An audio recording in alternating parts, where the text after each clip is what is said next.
We are now halfway through Stellar Crown metagame and we've seen some amazing games. We've had a lot of champions crowned as we got our first taste of the metagame taking a look at the Champions League Tokyo that happened in Japan, which was won by Raging Bolt. Then we had the Joinville and Dortmund regional championships being won by Lugia and Dragapult respectively.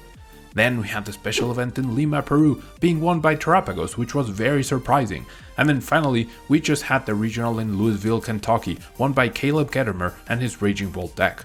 Now Raging Bolt of course is a very powerful threat in the metagame, and that's something we all knew about. However, we are seeing that perhaps prior was not as powerful as we all thought it would be. Now the tiers have definitely shifted. There's been a lot of movement within the tiers since these tournaments have happened. And so today in this video, we will be talking about what is going on and what I consider the best decks heading into the next round of tournaments, which include Lille, Gdansk, Buenos Aires, and finishing with LAC in Sao Paulo, Brazil. So starting off in the C tier we have Banette. This Pokemon is pretty powerful, and Henry Brand introduced a deck to the world that might have even kickstarted the whole Turbo Dusknoir decks that we are seeing take over the game and be played in heavy numbers in Terrapagos, Palkia, Dragapult and Charizard. Even though Banette started it all now, it hasn't enjoyed a lot of success overall. However, it's a very powerful card, and it also has seen a little bit of sprinkling success in some versions combined with Gardevoir as a way to lock down your opponent and utilize Munkidori and Gardevoir's Psychic Embrace in order to move around the Banettes and transfer the damage whilst locking your opponent out of playing their item cards and basically doing pretty much of anything. We did see this weekend Piper Lepine showcase this strategy very nicely in the livestream, and that was a masterclass on how to use the deck properly as her Terrapagos opponent had no chance whatsoever in the two games that were showcased. Next up we have Roaring Moon. This deck that got second place at the World Championships I have personally been a big fan of at some points and not a big fan of at others. I think the heavy use of Dusknoir in decks like Terrapagos, Charizard and Dragapult hurts it, as well as Raging Bolt just being a better deck to accomplish quick one-hit KOs does mean that Roaring Moon has suffered a little bit. And despite it having a few decent results, and it is a deck that continues to make Day 2 in events, but so far it hasn't gotten a very powerful result, and that means it remains in the C tier for now. Now the list hasn't changed too much with Stellar Crown. We've seen different counts of Night Stretcher, we've seen Darkrai V-Star come in and out of the deck every so often, however the main core of the deck remains the same, from the second place at the World Championships, but it has not converted to a big result in the Stellar Crown metagame yet. Next we have Miraidon, which is in the similar train of thought as Roaring Moon. It hasn't had a big result so far in the Stellar Crown metagame, despite the upgrades of Area Zero Underdepths really making Raikou a much more powerful threat. Of course, players will know this and will try to limit their bench, and the base damage of 20 is a pretty significant downgrade compared to Palkia's attack. Therefore, it just hasn't become this really powerful threat. The real threat is Iron Hands or a quick Miraidon to rush your opponents, but overall, this deck, just like Roaring Moon, is quite simply a worse Raging Bolt deck, a worse 2-price beatdown deck that can immediately start applying pressure to your opponent. Next we have Goldengo, which did get a top 4 finish at the Dortmund Regional, which was honestly very surprising. A lot of people were very excited for that, and were more hopeful for the deck, and there's been content creators really hyping up this deck. However, it hasn't been able to convert again so far. It has that one big result and then nothing else pretty much around it other than a few scarce Day 2s. So it's one decent result, one very good result, rather, enough to really put it at the forefront of the metagame to raise it a couple of tiers, or at least one? Not in my opinion. I know there's a lot of Goldengo believers out there. I myself, when the card was first revealed, I was very hyped on it, but so far the reality is it doesn't seem to have just what it takes to be the most competitive. Of course it can be good, of course it can run into a good stream of wins against some decent matchups, but overall it's a very frail deck and it remains in the C tier in my opinion for now. Next up we have Clough, a very interesting inclusion and surprise in this list. I used to have Giratina in the C tier, but I feel like Giratina is finally done and dusted now, as we haven't seen anything from it so far in the Stellar Crown metagame. However, Clough is another story. It seems like the new Petron promo has given it a bit of life, and the fact that there's a lot of big basic decks such as Raging Bolt and such as Terrapagos, which is weak to fighting, does give Clough a much better chance in the metagame. Right now, these shifts in the top tiers of the game have allowed Clough to start coming back a little bit. It did get that top 4 at the Joinville Regional, however, overall, of course, it feels a little very gimmicky deck. So I'm not too sure it can succeed. But if it continues to provide good results in this next series of 4 events leading into LAC, then it might be a deck that we might need to consider a bit more seriously. And finally, we have Lost Box, which surprisingly enough did get a top 8 this weekend played by Michael Davidson. It actually got all the way to the final, playing a pretty standardized list, right? Very straightforward, just focusing on Iron Hands, Bloodrunner Saluna, Sableye and Cramorant. just one of each attacker, Spiritomb to have a little bit of disruption, and then just making sure you can adapt to whatever situation you're in. Iron Hands takes down the low HP basic Pokemon of Charizard decks, can take down Lugia and Palkia, the basics of course, can take down Gardevoir basics, and then Blood Moon Ursa Luna can be utilized throughout the course of the game multiple times in order to attack with it. And as your opponent gets closer and closer to winning, then you can use Blood Moon Ursa Luna at a much cheaper price and requiring less and less Mirage Gates.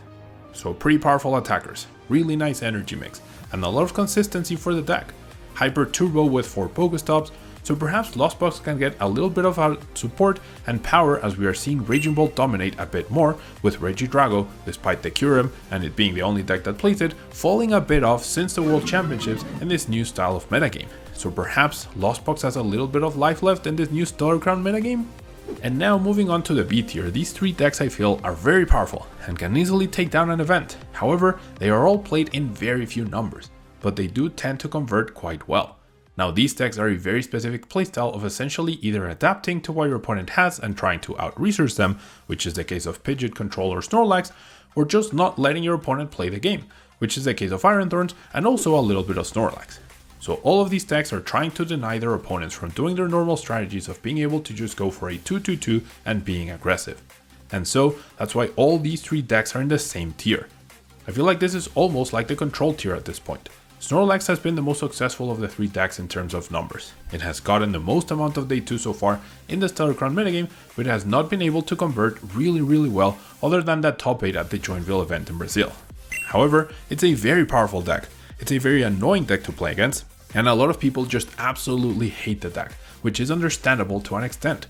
But it is a valid strategy, and it is something you need to be very aware of if you are heading into any tournament.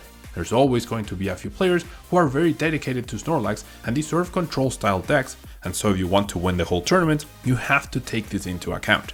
However, because they haven't been getting the biggest results, perhaps a lot of players will not be respecting it, and that's when Snorlax has the biggest potential to make for a good showing. Next up we have Pidgeot Control. This style of deck is even less popular than Snorlax. It's very specific. It seems like it's a very dedicated group of players who really enjoy this deck. Pidgeot's Quick Search, which of course gives you all the control and all the search for the specific piece you need, whether it's Luxray Disruption, whether it's Cornerstone, whether it's Mimikyu, whether it's Erosic, you get to choose the biggest and most hurtful strategy to your opponent to delay them or cancel out whatever win condition they're trying to do. Maybe you even trap them with Sob through the Wellspring Ogerpon. So there's a lot of options that this deck has. It's adaptable and it has to react to whatever your opponent is playing and trying to do. However, it's very good at doing so. But the Stellar Crown metagame has gotten even faster and more aggressive.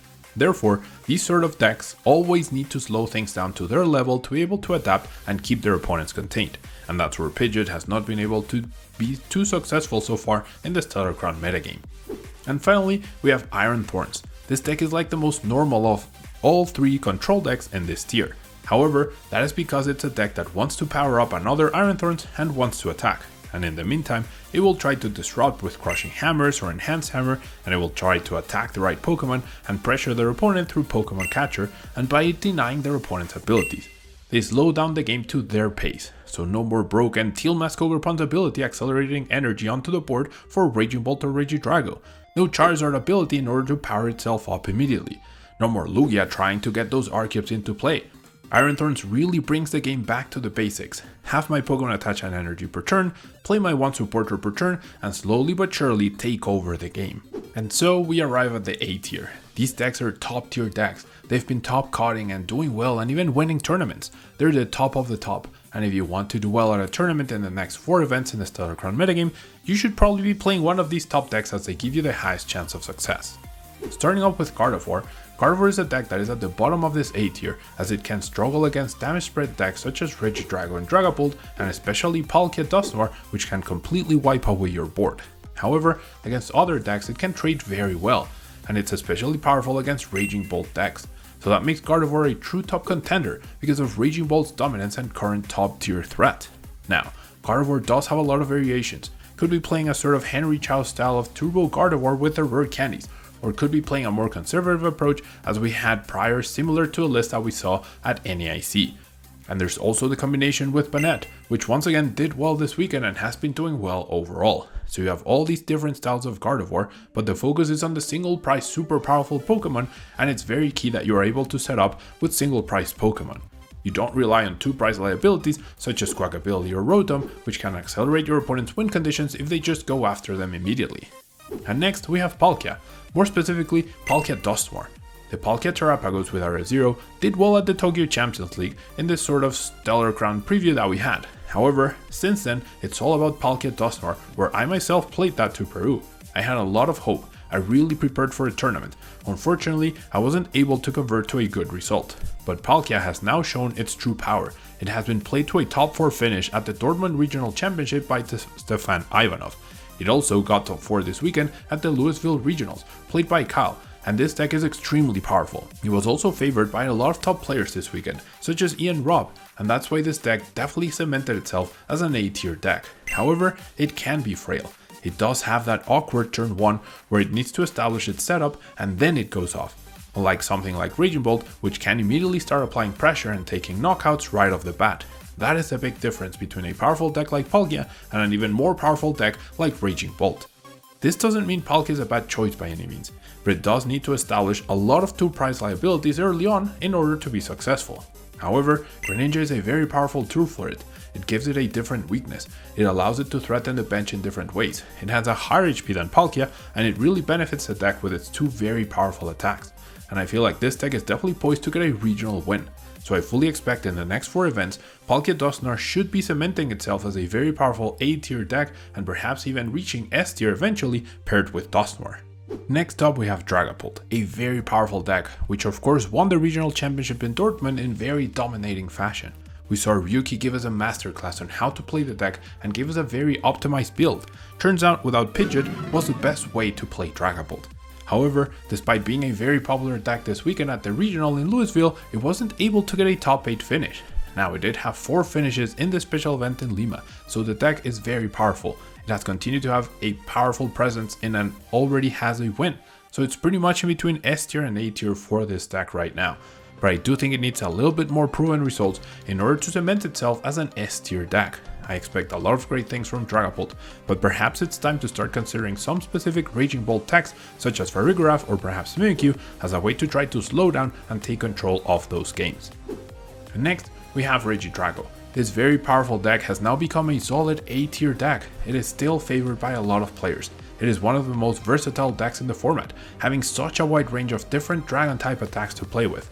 And now, Noivern seems to be a staple of the deck as its both attacks are really detrimental against powerful decks such as Raging Bolt and such as Terrapagos, which are dominating the format right now. Can Regidrago succeed? I do believe so, but it has yet to make a big splash in the Stellar Crown metagame compared to what it did at the World Championships in Honolulu. And so now we get to the top of the top, the creme de la creme, the S tier of the Pokemon TCG right now. Starting off with Lugia, this incredibly powerful deck, it feels like it really had some sort of rebirth with Stellar Crown. It has been dominating and it has been a deck favored by a lot of the top players. Kieran Farah has an amazing run with Lugia in back-to-back events, Yerko Valencia winning the Jonesville Regional Championship and also top cutting in Louisville, Kentucky in a completely different region. So Lugia, I've said it many times before, until Lugia rotates, it will be a top contender. The pairing with Cinccino is just too powerful, Legacy Energy is just too powerful, Iron Hands is just too powerful. All of them combined in the same deck with the best stage to ability energy accelerating Pokemon we have ever seen is just a recipe for success.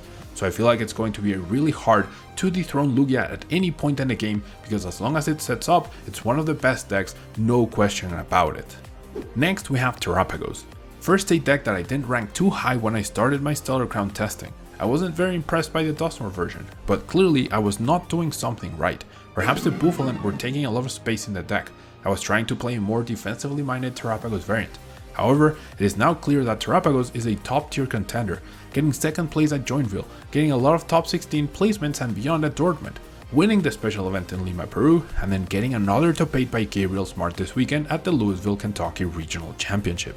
It can target multiple Pokemon thanks to Dusknoir's ability. It has the self-sustaining Fan Rotom engine, which is amazing, and it has Noctowl's ability Jewel Seeker, which is not outstanding, it goes beyond. Will this deck continue to have success? Will this deck get its big win at a regional championship? I think it's coming. Next up we have Charizard, which, unlike a lot of these decks, hasn't had that big finish yet, but it's slowly getting there. We did see a top 4 this weekend by Sebastian Lashman.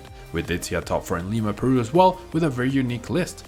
What has a very good Raging Bolt matchup? Charizard, especially if Raging Bolt, such as we saw this weekend by Caleb Gettimer, stops playing Briar. It makes the price straight. If Charizard is able to only give up one price card or utilize Radiant Charizard over and over very effectively, then Charizard will have a good time in this metagame.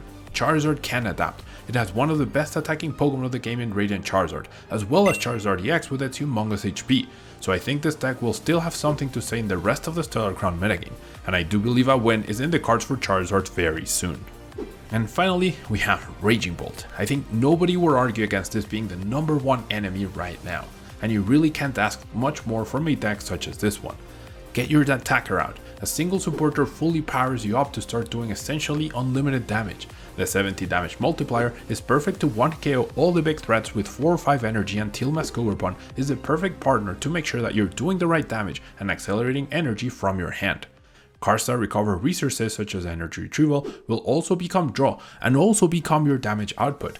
That triple use for a card such as energy retrieval or superior energy retrieval or night stretcher is unheard of. And now with a heavy bravery charm build, allowing Raging Bolt to survive attacks that perhaps it wouldn't have otherwise, such as attacks from Bloodlune or Saluna or Radiant Charizard, big basic Pokemon are back. Stellar Crown brought them back with Terrapagos and Raging Bolt dominating the metagame, and it's going to be difficult to really dethrone Raging Bolt at this point. And so, this covers how I think the tiers in metagame have shifted with Stellar Crown, leading into the next 4 major tournaments that will take place all over the world. I'm sure we are in for an exciting time in the Pokemon TCG, and as always, I will continue to reevaluate and adjust my expectations and opinions as we have results coming to see what I overlooked. Or perhaps a deck hasn't quite hit its stride yet, but is still in the running for a major finish. I hope this video has been useful for you, and if you're heading to any of the next tournaments, I wish you the best of luck. I'd love to hear what you think will do well at the upcoming regionals, and if there are still any surprises yet to be seen in the Stellar Crown metagame. Thanks for watching, and until next time. If you want to support the channel, you can use code tablemon to get 5% off at Potent Store for your online codes, 10% off for your sealed product at Flipside Gaming, and 10% off on your aluminum accessories at TC Evolutions. Or if you're looking to buy singles or sleeves, you can fill up your cart and close the tab, then click on the affiliate link in the description and check out. That way you can support the channel over at TCG Player, Card Market, and Dragon Shield. ¿Eres de México y necesitas cartas de Pokémon?